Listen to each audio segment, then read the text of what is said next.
I am joined by Bianca, coming to us from Los Angeles, California.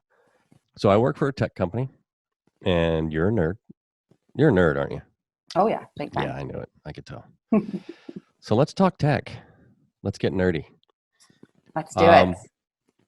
We're in the middle of a pandemic, and I don't know if technology is on hoteliers' minds. Should it be? Absolutely. It should always be on hoteliers' minds. And that's one question that I get all the time from hotels that are opening or existing hotels. What should I have at my hotel? So I'd like to talk a little bit today about things that I think you must have. And again, this is my personal opinion from experience, and things that you maybe be able to purchase down the road and are not maybe essential at first. So I'd like to start with CRS, which is Central Reservation System, and this is one of the essential things that you need to have at your hotel. And what it does, it's a software that combines everything that you have in your PMS, and I assume that every hotel that we were talking to has a PMS, because if you don't have a PMS, I don't even know how you're working right now. But it gathers everything that you have in your PMS in terms of availability and rates, and it distributes to almost all the distribution channels out there. So you have the offline booking engine, which are calls. You have the GDS, which is the platform that travel agents use. You have meta search. You have OTAs if you don't have another channel manager. So this is definitely something that you need to have. There are several companies out there that do the services. You have the top providers like SHR, and you have other companies out there too. You get what you pay for. You can go for a smaller vendor, but of course, the bigger ones are going to offer you a much better service. So that's one that you must need, that you need absolutely at your hotel. The second one is a channel manager. And the channel manager, what it does, it connects you with the OTAs and the wholesalers. Back in the day, if you've been working in hospitality for as long as I've been working, we used to go on each extranet and update rates and inventory there. That was a nightmare.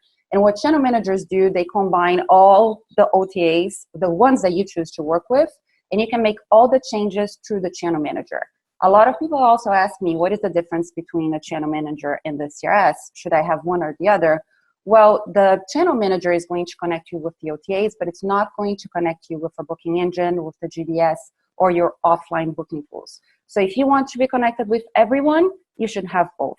The good thing is that a lot of the CRSs also come with the channel managers, so you don't need to buy things separately. And I'm going to talk a little bit about that at the end of our conversation.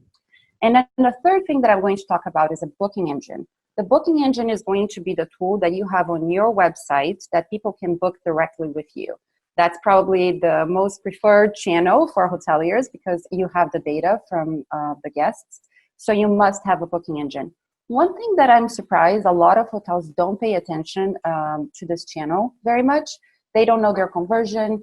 They look at the booking engine and they see pretty or not, but they really don't see if it's functional, if it's converting for you, and what guests think about your booking engine during the booking process. So I always encourage people to try to understand your conversion, compare yourself with your competitors to see if their booking engine maybe is more user-friendly, and if you think that they're converting more. I always ask my friends and family to go on the booking engine at the hotel that I'm working with and go through a booking to see how they perceive that booking engine from a guest point of view. Work with your vendor too on your booking engine. Absolutely. It's our experience that you just can't know everything that your software can do for you, but your vendors do. Correctly. And they can also guide you on things that you can do better because you have so many other hotels and you have best practices. And again, it's something that I see a lot. People set and forget. They buy it and they're like, okay, it's on my website. It's working now. And it's not. It's something that you have to constantly monitor. And I can go down the road, and explain a little bit more about the booking engine. I'm very passionate about it, but definitely pay attention and don't forget about it. The fourth thing that I think is essential for a hotel is revenue management system. I think back in the day, the airline companies have been using it for years. Hotels adopted it maybe 20, 30 years ago, started adopting it. But you would be surprised that so many hotels in big cities, big markets, don't have a revenue management system. To me, they're losing money. They're definitely leaving money on the table. And a lot of boutique hotels complain that they cannot compete with branded hotels. But if you don't have a revenue management system in place, you're probably not going to be able to compete with them.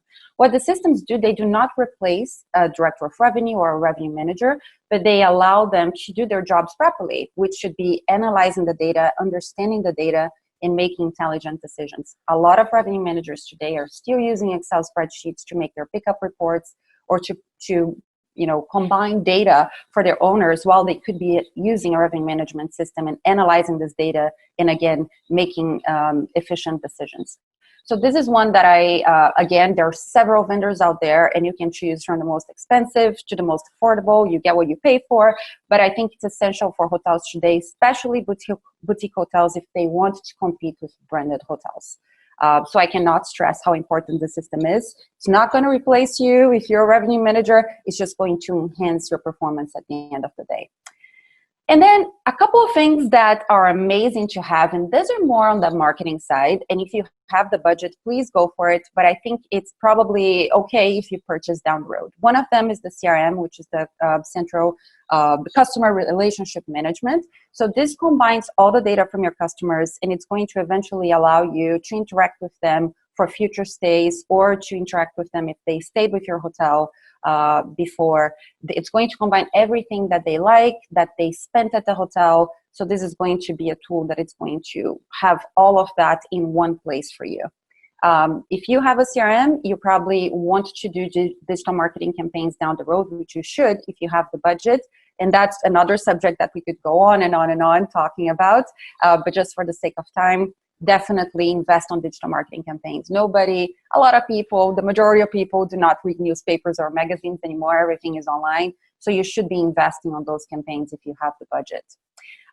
Then we go to the price check widgets. And that's something that when you go on someone's website, you see their Expedia, Booking.com price, and then your website's price. That's amazing.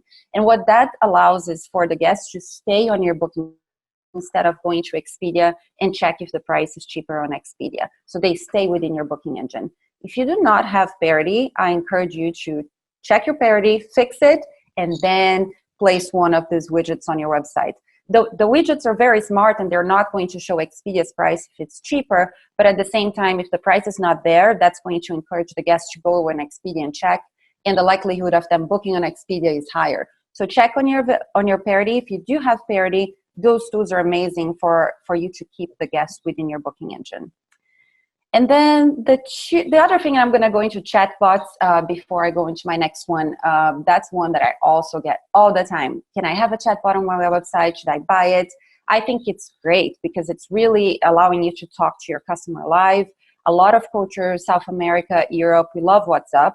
So it's something that we're used to. Some websites in Europe, they have connection with WhatsApp. So someone gets on their phone, someone interacting with them on the website. I just feel that if you don't have someone that's going to actually look into it and manage it, you shouldn't play with it. A lot of times, right. I've experienced that myself, to go on a chatbot and it says, oh, we're going to come back to you in 24 hours. So what's the point? I should have sent an email. So it's something that people mismanage a lot, and it's a shame. But if you do have someone that does manage it on property, I think it's a great tool for you to have, and you should definitely invest on that. The last thing that I wanted to talk about, if you do have the budget to invest on, is the online reputation management. Instead of you going to Expedia, Booking, TripAdvisor, Google, super important, to respond to your comments, to check your reviews, the online reputation management collects everything, has a dashboard, everything looks pretty for you, and you can go there once a day and manage everything if you want. Again, one tool that I see all the time, people not using, they buy it and they sit there, nobody manages it, so that's a waste of money. So if you have someone that's going to be dedicated to managing that tool, I think it's an incredible tool for you to have. I'm running out of time, or do I have? Can you tell whenever I grab the microphone, you're running out of time? Oh, no, I didn't. Oh, now I know. You do this. Let me encourage anyone out there, any hotelier out there who has a question on any of these technologies to just reach out to you. We didn't plan this, but you know your stuff. So I think the contact information will be in the post. And again, let me just recommend that, you reach out and talk to Bianca. Please do. You can call me, but I don't know what I'm doing. Please do. I love to talk about these things. I'm a nerd. So yes, please do. All right. Well, thank you for joining me. Yes. Have a good day. Good.